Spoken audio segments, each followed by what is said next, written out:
Então, continuando. Então, como eu estava falando, essas imperfeições a gente só consegue ver melhor no microscópio, que você vê todas as imperfeições de uma superfície. E como a gente viu, na prática, como tem muitas imperfeições, quando um raio de luz incide, né, quando ela é iluminada na superfície do modelo 3D, essa luz se espalha igualmente em todas as direções. Então a gente consegue ver, independente da posição do observador, a cor da superfície do modelo igualmente, em qualquer direção. Então, na prática, quanto menos rugosa é a superfície, mais espelhada ela é. Como a gente está vendo aqui, quando o roughness é 0%, então ela é bem espelhada, ela reflete a luz mais em uma direção. Em contrapartida, quando ela tem uma grande rugosidade, né, 100%, ela não espalha bem, a superfície do modelo é bem opaca, e aí distribui a luz, né, reflete igualmente em todas as direções, ela fica bem opaca. Então, quanto menor o roughness, né, a luz não se espalha, a superfície reflete mais, e quanto maior a luz se espalha mais e a superfície é mais obscura, né, então mais opaca. E aí a roughness é bem interessante quando você quer incluir pequenas imperfeições na superfície do modelo. Aqui, por exemplo, né, na região mais escura, ou desculpa, na mais clara, tem um maior roughness. E na região mais escura aqui tem menor. Então você vê que na região que tem mais rugosidade, a luz se reflete de maneira mais igual, então você vê poucas diferenças. Enquanto que nessa parte que tem um menor roughness, né, um pouco espelhada, em um pouco menos de rugosidade, você vê um pouco mais dos detalhes da superfície, que considera aqui que a gente está querendo simular como ela tivesse mais desgastada, mais arranhada devido ao uso. Então a combinação das texturas você consegue obter esses efeitos.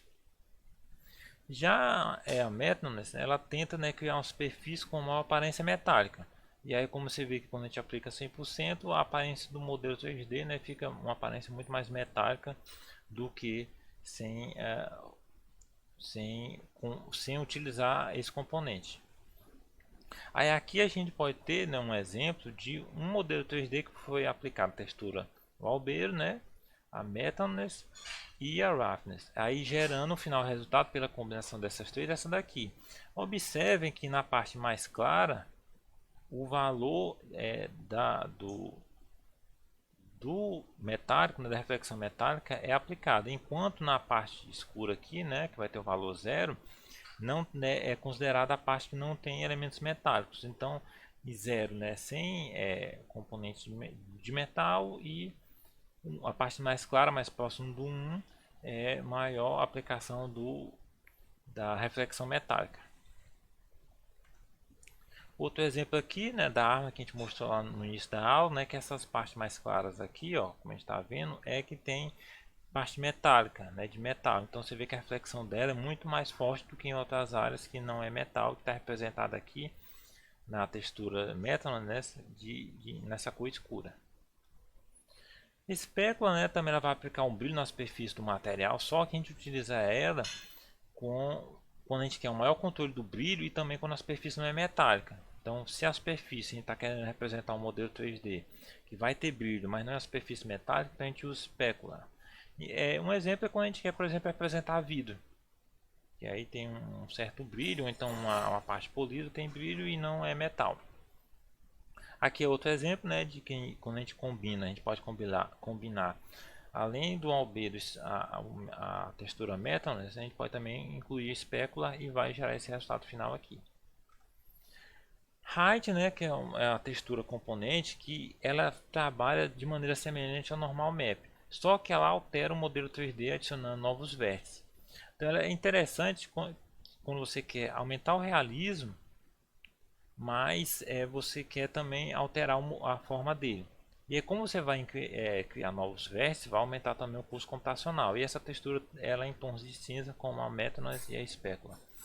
Aí normalmente, como eu falei, a gente utiliza ela para a criação de terrenos. Aqui na esquerda é a textura, né, o height, né, o height map dela, onde nas partes mais claras os pontos mais altos do terreno, e nas partes mais escuras são os pontos mais baixos do terreno. Aqui, no caso, é a textura albedo equivalente ao terreno.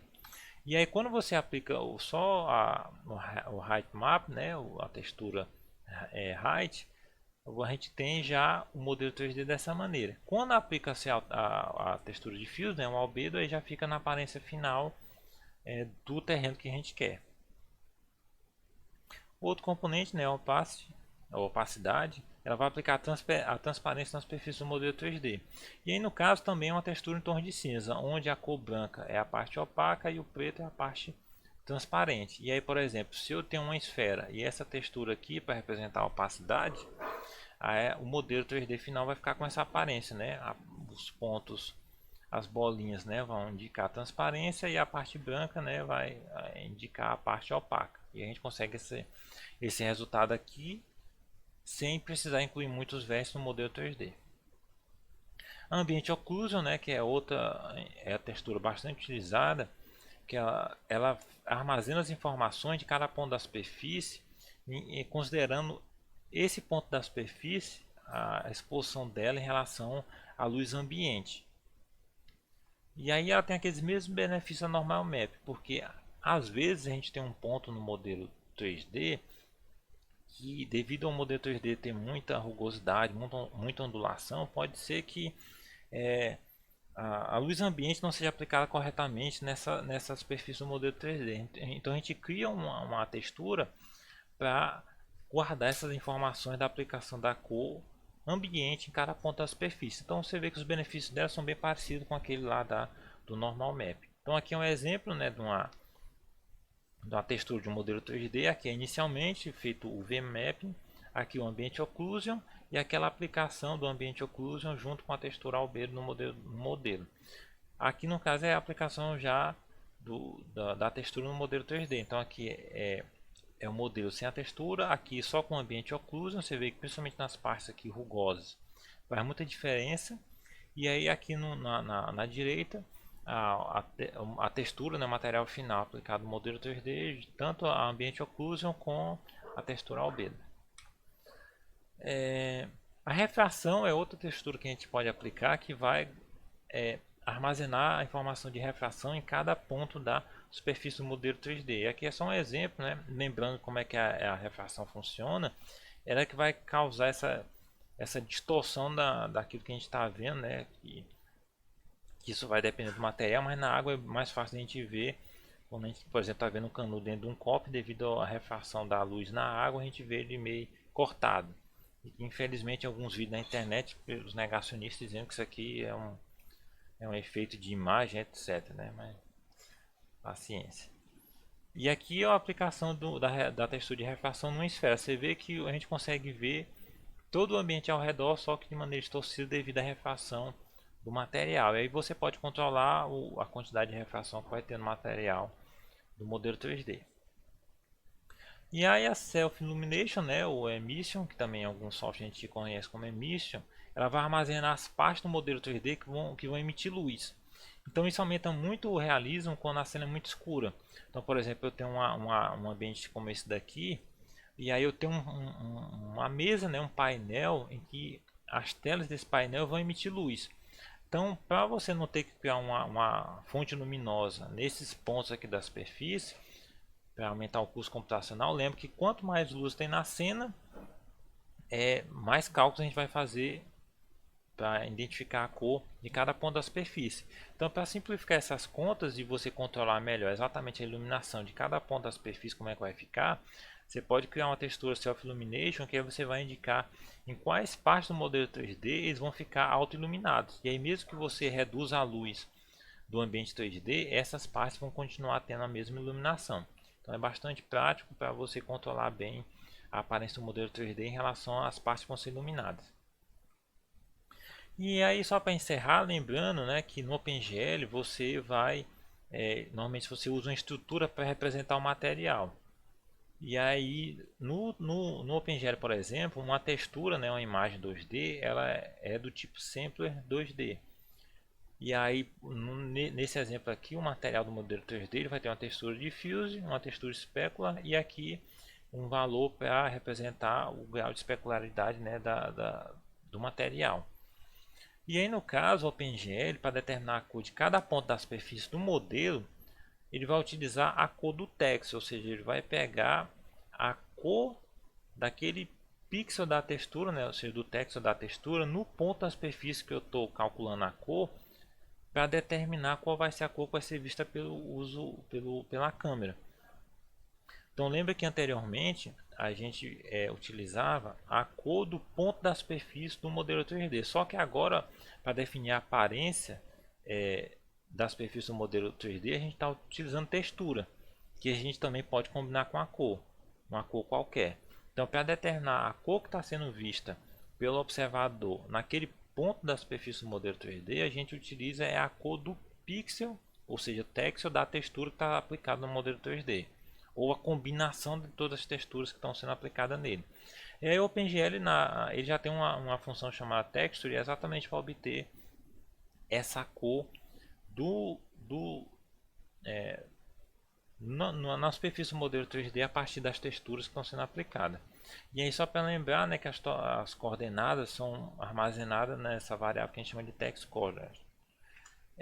E aí só para relembrar rapidamente aquele código que a gente viu lá de cálculo de iluminação, onde a gente utilizava apenas o material diffuse ou specular do modelo 3D, a gente vai utilizar a função texture. Aí a gente vai passar, no caso se eu estiver calculando o componente diffuse, a gente vai pegar o componente diffuse do material, que pode ser uma cor ou apenas a textura, né? Ou então a combinação dos dois, a textura e a cor diffuse, e passar as coordenadas de textura para a função texture. Aí ela vai retornar a cor daquele ponto na superfície do modelo 3D a partir da cor que a gente definiu e a textura que está lá, certo? No mais, o restante é basicamente o mesmo. Aí para calcular a normal, né, da superfície do modelo 3D a partir da textura normal, aí já são outras contas que fogem um pouco do escopo da disciplina.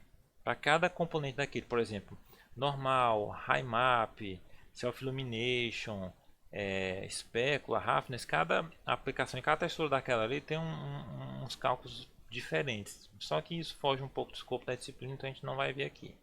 Então, no mais é isso. Quem tiver alguma dúvida, posta lá no fórum do Cigar ou manda um e-mail. Até mais.